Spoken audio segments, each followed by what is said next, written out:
Փաշինյան վերջի շրջանում ձեր թիմակիցները ոչ մի առիթ բաց չեն թողնում անդրադառնալու համար լրագրողներին, կլինի դա ազգային ժողովի ամբիոն, ճեպազրույցներ, հարցազրույցներ, նոր պրոյեկտներով են հանդես գալիս եւ առաջին հաղորդումն էլ իդեպ ինչ-որ բլոկով նվիրված էր լրագրողներին,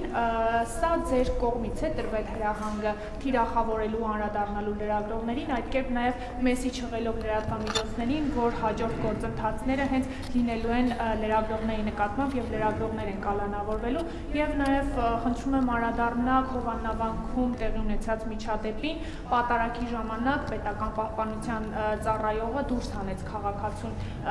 եկեղեցուց, լռեցնելով նրա ձայնը, սրա հրահանգում եք իդեպ դուք տվել, շնորհակալություն։ Գիտեք, ես սովոր չեմ մեկնաբանել իրավիճակներ, որից տեղյակ չեմ, ինչ որ դուք ասում եք լրագրողներին թիրախավորելու մասին,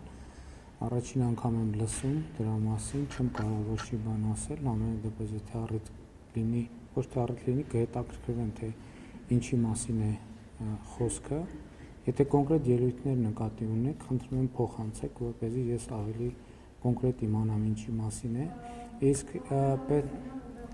դե գիտեք, ես չեմ գիտեք, ձեր ասածը վերաբերվում է ճեպազրույցների, հաղորդումների եւ այլնի, ես չեմ տեսել կոնկրետ իրավիճակ եւ հետեւաբար չեմ կարող մեկնաբանել։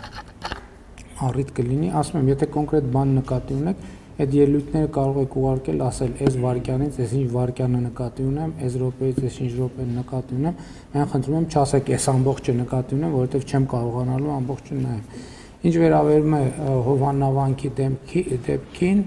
ես պետական պահպանության ծառայությունից բացատրություններ եմ խնդրել եւ նրանք ասել են, որ որոշում է կայացվել այդ թվում այդ քաղաքացու անվտանգությունը ապահովելու նկատառումով, որովհետեւ նրա պահվածքը մարդկանց շրջանում որոշակի ագրեսիվություն կարող էր առաջացնել եւ դրա համար այդ որոշումը կայացվել։